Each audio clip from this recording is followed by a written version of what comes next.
Ready ya? Alright. Kami dari Kinabalu Podcast ingin mengucapkan Kotobian Tadau Tagayo do Keamatan.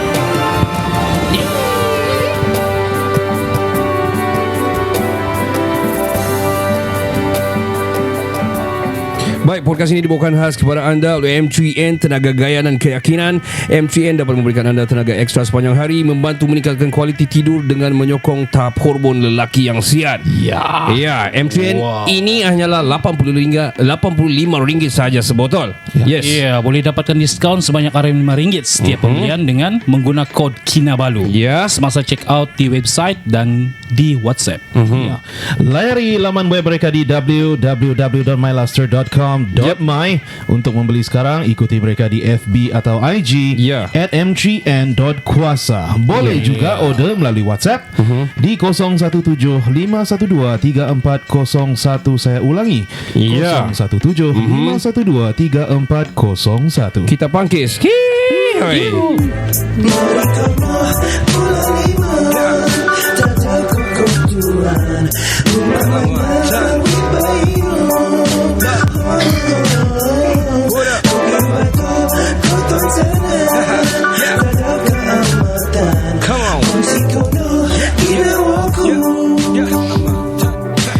Assalamualaikum warahmatullahi wabarakatuh. Saya Ricardo. Saya Kenny. Dan saya Faizal. Kami dari Kinabalu Podcast, the number one podcast in Sabah, bertemu kita di season yang hujung untuk season 11 ni. Season 11, episode yang ke-12. 12. So we are coming to the 12th season right after this episode. Yes sir. Wow. Dan hari ini sebelum kita mula, saya agak terkesima sedikit lah kerana saya rasa saya berada di satu kerajaan Melayu Melaka yang lampau. Kerana kita bukan berada di tempat yang calang-calang lah. Ya. Betul. Saya mau tanya kamu tadi, kamu masuk di tempat tadi, ada kamu baca-baca? Saya masuk tadi kan saya macam Beto terus saya yang Betul Kusyairi ya. dia bersilat terus. Okey. Sikit lah, Ya, sikit. inilah kita mau cerita pasal tradisi dan warisan ni. Antara kita punya podcast sebenarnya, selain daripada infotainment, kita memang mau orang bilang spread the news, positivity, dan juga share tentang maklumat ataupun apa. Macam mana kita mau cakap, kita very generic, tapi kita memang mau bantu untuk menyampaikan pendidikan-pendidikan yang tertentu, terutamanya yang melibatkan asal usul kita ni lah. Warisan, betul. Warisan bangsa lah. Dan hari ini kita sangat berbesar hati. Sebesar bulan mengambang di luar. Kira aku mau pantun lah. Cuba. Jangan. Nanti kita kena beli kita punya pantun. Nanti kita jawab. Nak terbalas nanti. Ya. Kita bersama dengan Tuan Zul Khairi. Tuan Zul Khairi ni kita berkenalan siapa Tuan Zul Khairi ni, tapi kita sedang berada di galeri beliau. Galeri ini dipanggil Galeri Hulu Balang Sri Kandi. Dan kalau ikut dia punya moto ni, keilmuan, pameran dan juga jualan. Tapi dalam masa yang sama mungkin ada di sebalik cerita bagaimana adanya galeri ni di Pisuk Sabah ni, di Kota Marudu. Ya, jauh-jauh ni ada tiba-tiba. Bukan Pisuk bagi dia ni, bandar kota ni. Kota Marudu tiada karan. Ada political di sini ya. Tiada air. Okey. Sudah kan. Sebelum kita persilakan Tuan Zulairi ni, dia adalah antara kolektor yang terbesar di Malaysia sebenarnya. Dan juga yang kita bukan mungkin advocate daripada ramai orang, sebab bukan mudah sebenarnya memiliki ilmu ataupun orang bilang pengalaman dan juga pendidikan terhadap warisan ni, macam aku cakap Zal tadi. Dan terutamanya yang saya betul-betul berminat di sini adalah, selain daripada busana-busana yang ada banyak di sini, adalah keris-keris yang ada. Kita tidak tahu kategori ini senjata kah, kategori ini sebagai hiasan kah, ataupun untuk apa kita tidak tahu, untuk kahwin kah, kan, cucuk di tepi kan, semat di tepi, we don't know. Kita akan bercerita dengan Tuan Zuli. Assalamualaikum Tuan Zul Khairi, right? Betul, Zul Khairi ya. Waalaikumsalam. Nama betul saya Muhammad Zul Khairi bin Mak Daud. Panggilan Zul. Jadi kalau di Kota Marudu ni Cikgu Zul boleh. Itu dalam konsep keilmuan kita lah, dalam persilatan. Okay. Dia sebut sedikit lah. Boleh dekat sikit tuan mic-nya. Okay, alright. Lagi sedap suara tu. Mantap suara tu. Baik. Handsome suara. Tuan berasal dari mana tuan? Okay, saya dilahirkan di Greek, Perak. satu daerah yang kecil di bawah jajahan Pangkalan Hulu Perak. Jadi kalau kita tengok dalam map dalam peta, kita boleh nampak kedudukan Pangkalan Hulu Greek ni adalah bersempadan dengan Thailand juga.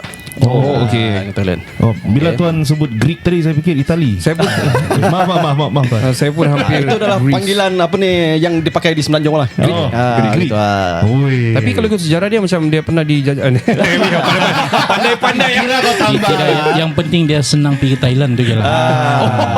Okay. Baik tuan, tuan ni berasal daripada Perak dan kita semua di sini ada ramai kawan yang berasal di luar daripada Sabah. Ya. Kebanyakan banyak orang cakap ni daripada Malaya lah, orang luar, orang bahasakan begitu. Sedangkan apa yang berlaku yang kita dapat lihat sini, dia bawa budaya tu yang di sini yang macam saya cakap lah pisuk-pisuk di Kota Marudu ni dan dia mau bantu apa ni orang bilang sekitar kita, komuniti kita di sini di Kota Marudu terutamanya dan selain daripada Sabah itself kepada budaya yang sudah saya bukan juga hampir pupus tapi sudah kurang diminati. Betul. Ya.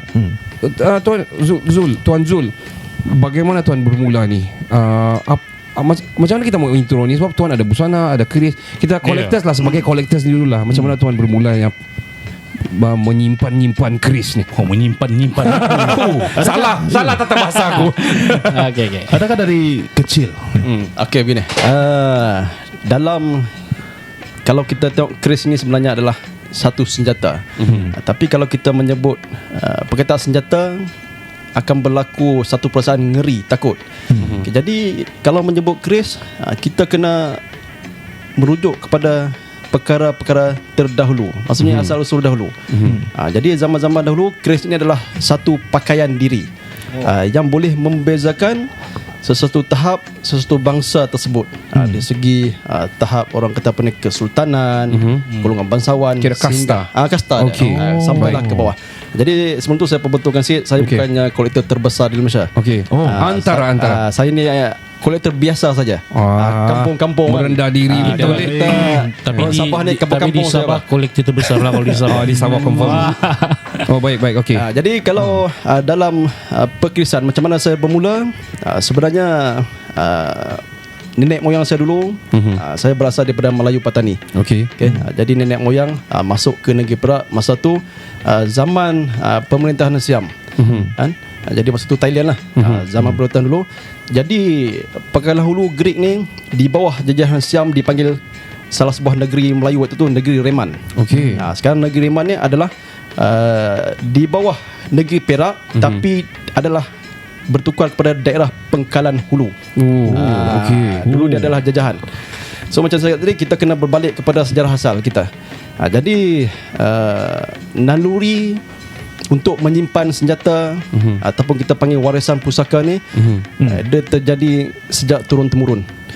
Di mana seingat saya mula menyimpan keris pertama semasa saya dah jam 4. Wah, itu mudah. Dah jam 4 masa tu. Jadi waktu tu arwah datuk saya lah kan, dia kalau di Greek nama dia, orang panggil nama gelaran Datuk Misai. Dia memang guru silat dan berkemahiran dalam persenjataan Melayu lah. Jadi bermula dari situ ada minat.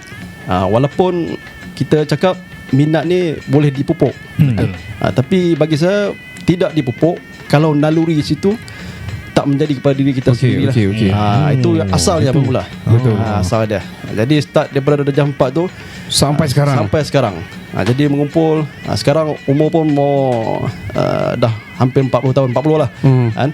Jadi rententa tu sampai sekarang. Dalam pencetak keris ni kita mencari satu kepuasan. Kalau dapat satu, nak satu lagi. Dapat satu, nak satu lagi. Jadi jadilah habit begini. Semangat kolektor. Sebenarnya sebelum saya tanya berapa banyak ataupun masih lagi tuan simpan keris yang pertama atau tidak, bagus sih menyimpan keris, jangan menyimpan yang lain. Saya setuju. Betul kan? Sebab menyimpan yang lain akan mendatangkan bala malapetaka. Dia mendatangkan lesung, Tidak dia juga. mendatangkan kuali. Kalau kita simpan dengan cara yang betul tidak ya tuan. Ini mengajar. Wah. Tapi simpan apa lah, janganlah. Itu kita ulas di line 4 lah. Betul. Tuan, okey. Tuan masih simpan tuan punya first yang tuan Ni yang collect yang pertama yang tuan Chris tu. Masih ya? Saya masih menyimpan Chris yang pertama sebab Chris itulah adalah pemangkin saya memiliki Chris yang seterusnya. Walaupun Chris tu orang kata apa ni, Chris buruk, Chris ni tidak cantik. Saya mau tengok nanti Chris tu. Membawa erti. Nanti saya akan showkan lah membawa erti kepada saya. InsyaAllah second part kita Dia ada pegang di Chris. sini sekarang. Ada di sini. Wow. Biar saya tegak karang lah. Wais. Itu kalau orang offer ribu pun tuan saya rasa tuan tak jual lah. Saya tidak akan jual lah. Sebab Itu dia lah, rawat tu kan? sebagai orang kata apa ni, kita Pemangkin. punya susu galur. Susu galur. Jadi kalau kita lepaskan kepada orang lain, tidak ada dua kepada kita. Ya betul juga. Jadi biarlah satu-satunya. Pap 10 juta US dollar dia bilang sini Biden. Ampai saya mau tu Chris 10 juta US dollar. Chris. Kalau ada side agreement, kita on. Semua. Kalau 10 juta USD orang berkata ni, kita boleh Banyak boleh buat galeri bagi besar. galeri satu Kan? ni elektrik air kita punya Kota Marudu ni macam mana? Situ sudah. Okey. Settle. Kita cerita tu lain Pat. Okey. Sekarang ultimate question. Tuan daripada yang satunya tu, satu-satunya tu, sekarang ada berapa bilah? Kita panggil bilah. Ada bahasa dia bilah kan? Berapa bilah? Chris tuan ada sekarang? Okey, yang saya rekodkan sebab setiap kris yang saya dapat kan melalui rakan-rakan, melalui beli apa semua. So sekarang ni saya ada lebih kurang dalam 598 bilah kris. 595. 598. Okey hampir 600. Kalau tidak tercicir lah. Okey. So macam mana tuan kasi kategori dan dari segi penyimpanan dia ni? Adakah yang sini bawah sikit ni, lain sikit dia kasta dia ini sikit, dalam yang laci tu, dalam tu almari mungkin berbeza sikit. Okey, dalam kris ni dia ada beberapa elemen yang perlu kita ambil kira. Yang pertama, kris yang orang cakap kita panggil kasta senang kan. Okey. Kita orang Sabah kasta tinggi, high class. Okey. Okey, maksudnya dia melibatkan dari segi dia punya material pembuatan. Contoh pemilihan jenis kayu yang berkualiti, I see. pemilihan besi yang berkualiti, Okey. dari segi campuran besi yang berkualiti, dan kepada bahan-bahan yang digunakan sama ada gading ke, gigi geraham gajah ke, gigi kempaus dan macam-macam lagi lah. So ada kita akan tunjukkan. Jadi semua material ni dia akan mempengaruhi nilai satu-satu bilah kris tu. Jadi susunan di sini mengikut satu kasta, saya kasta Hierarki dia lah.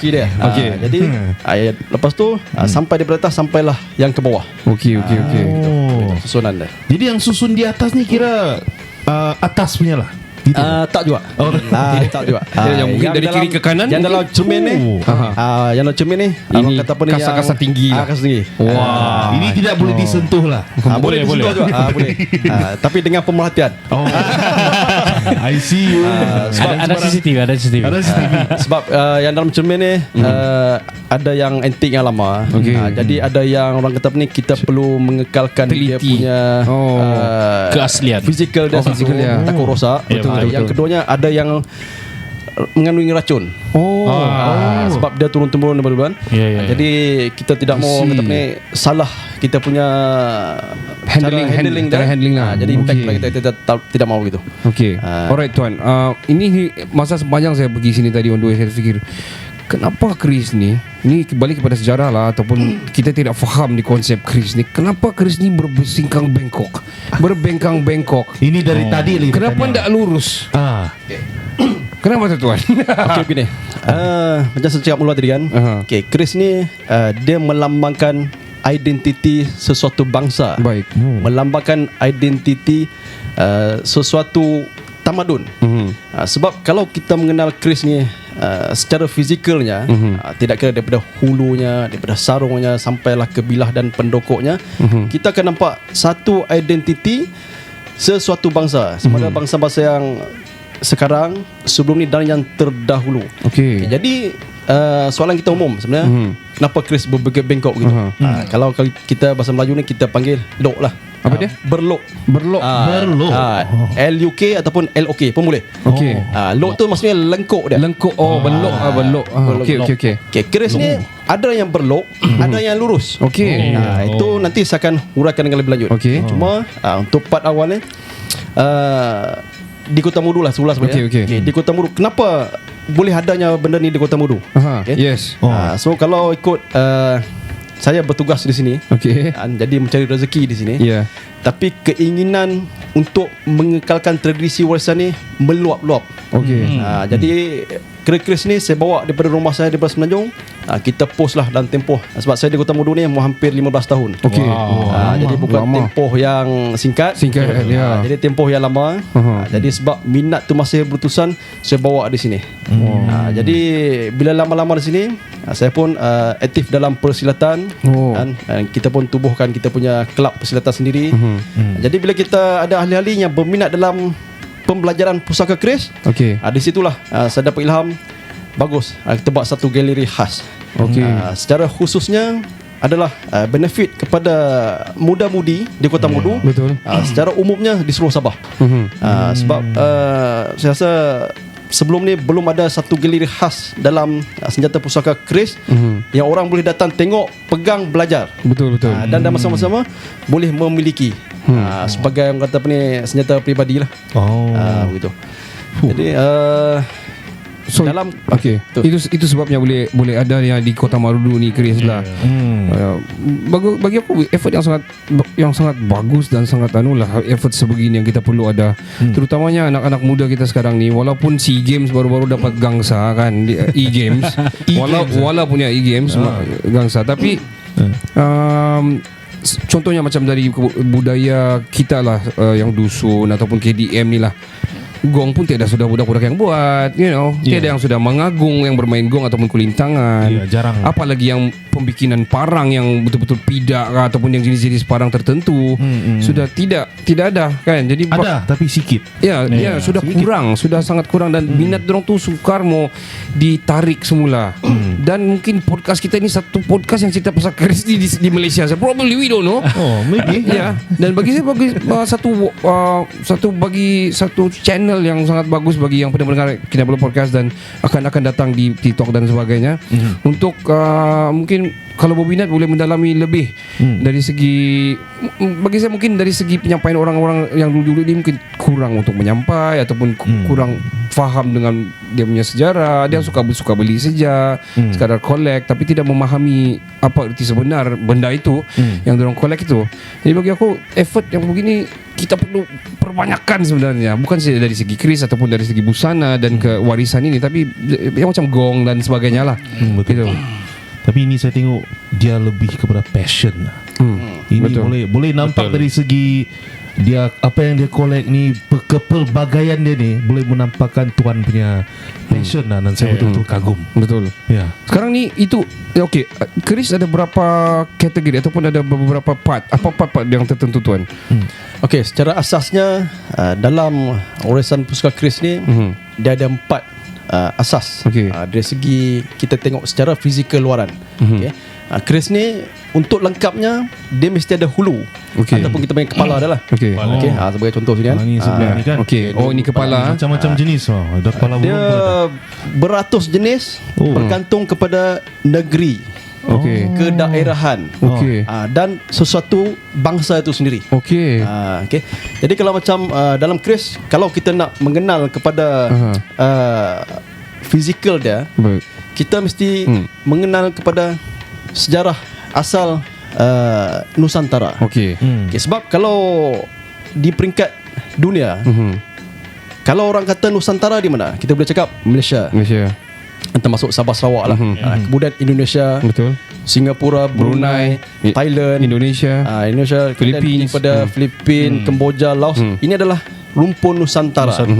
Bila disebut rumpun Nusantara, keris adalah berasal daripada rumpun Nusantara. Orang tidak akan cakap keris daripada Amerika. Tak boleh. Betul. Tak boleh. Keris daripada Australia. Tak boleh. Tak boleh.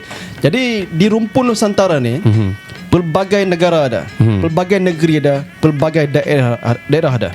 Jadi dia setiap elemen tempat ni tadi, wujudnya hulu ataupun overall keris merangkumi kedaerahan tersebut, berlatar belakang. Contoh kalau kita ambil yang mudah kan, Kelantan ada trademark kris dia sendiri. Okey. Pahang trademark sendiri. Okey. Terengganu. Dia punya kepala ni baru apa dia panggil ni? Keseluruhannya lah. Keseluruhan. Keseluruhan dah. Okey. Keseluruhan. Jadi daripada kita tengok luaran sampai ke dalaman sesuatu kris, physical kris. So insyaAllah kita boleh tahu, oh rupanya daripada negeri Kelantan. Oh rupanya daripada negeri Terengganu. Jadi kalau zaman-zaman dahulu, kalau tak kira lah orang bangsawan ataupun rakyat yang memakai, dia memakai busana ataupun dia memakai pakaian besar, dia menyimpan, dia menyisip kris di pinggang. Jadi daripada kris kita tengok di pinggang dia, kita tahu bentuk dia, oh ini kris daripada negeri Perak. Okey. Dia tak tulis pun daripada negeri tak ada. Keris Perak. Ada bendera negeri. Keris Melaka ni.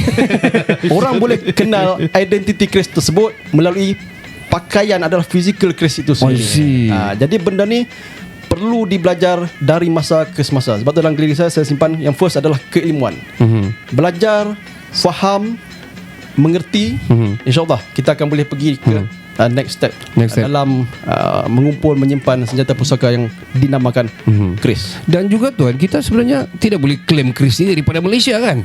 Okey, Ini banyak berlaku juga tahu sebenarnya. Keris tu Malaysia itu Melayu punya. okey, wujud kita kena tengok rumpun bangsa Melayu itu sendiri. Kalau saya nak cakap saya bangsa Melayu, tapi asal-usul nenek moyang saya daripada Petani. selatan petani. Adakah Melayu? Ada setengah kita tengok daripada Indonesia, daripada Riau, Palembang, Betul. Sulawesi, ataupun daripada kita sebelah Borneo kan. Sabah, Sarawak. Saya dari Amerika tak ada. Sabah, Sarawak dengan Brunei kan.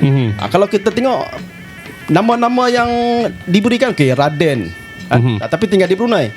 Adakah nama Raden ni asalnya daripada Brunei? Tidak, dia mesti adalah hubung kait daripada Indonesia contoh. Okey. Nenek moyang dulu. Betul. Jadi sesuatu bangsa ni dia akan merangkumi, ada hubung kait dia. Kenapa melakukan konsep itulah. Saya berbalik kepada, saya pernah baca satu buku daripada Jose Rizal. Jose Rizal adalah aktivis terkenal lah daripada Philippines kan. Philippines. Ya, jadi di dalam buku dia tu dia mengatakan yang the essence of a Malay, dia cakap macam tu. Padahal dia Filipinos.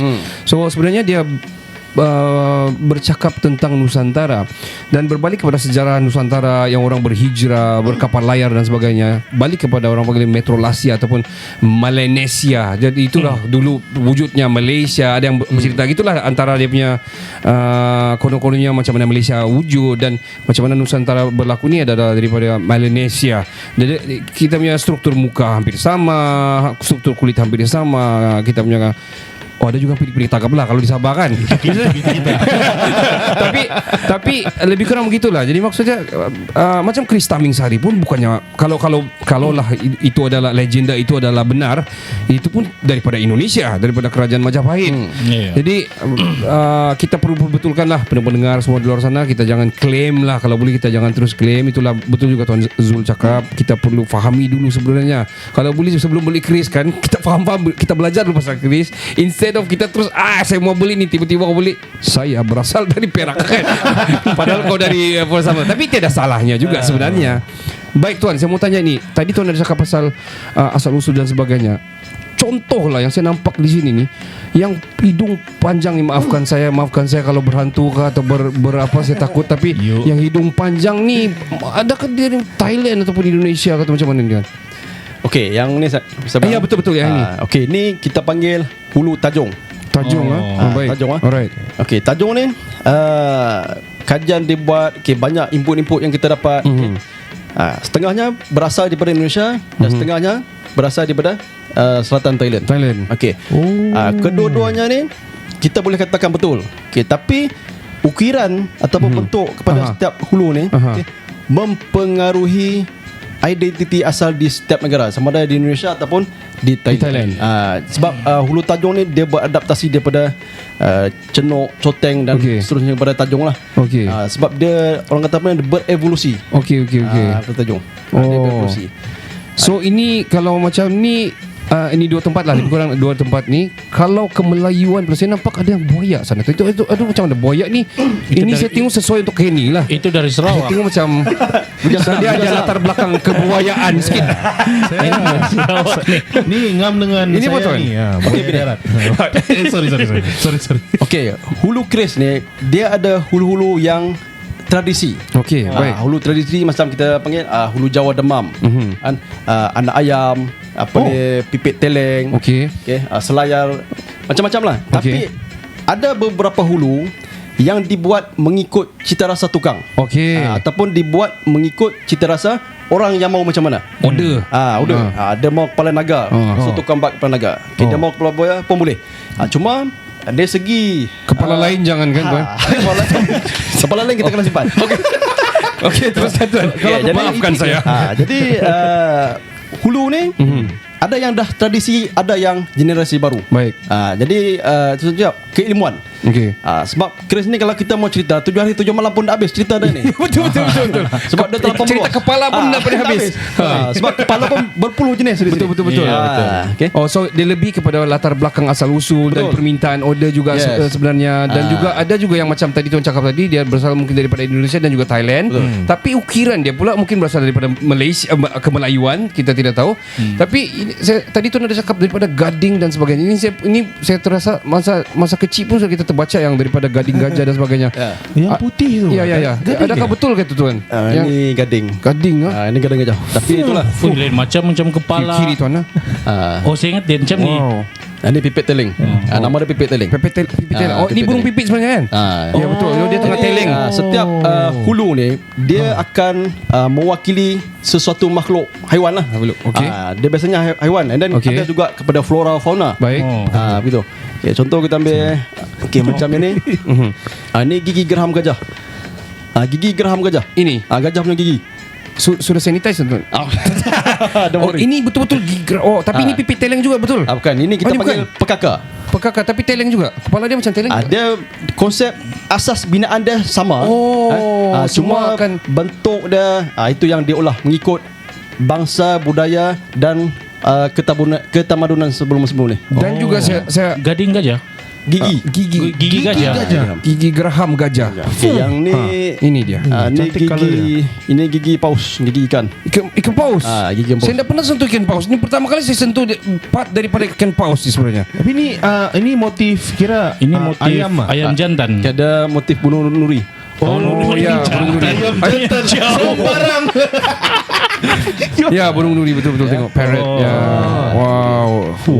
So ukiran dia cantik. Jadi ukiran sesuatu hulu ni bergantung kepada kepandaian tukang yang buat. Kalau tukang Indonesia dia ikut dia punya ilham lah macam mana. Bentuk asas sama, cuma ukiran bergantung kepada kepandaian tukang masing-masing. Itu.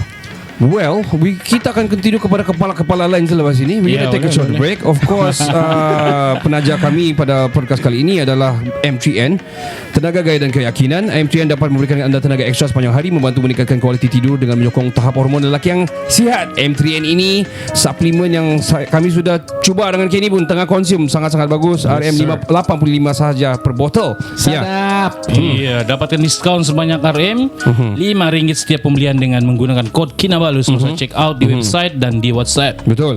Layari laman web mereka di www.myluster.com.my untuk membeli sekarang.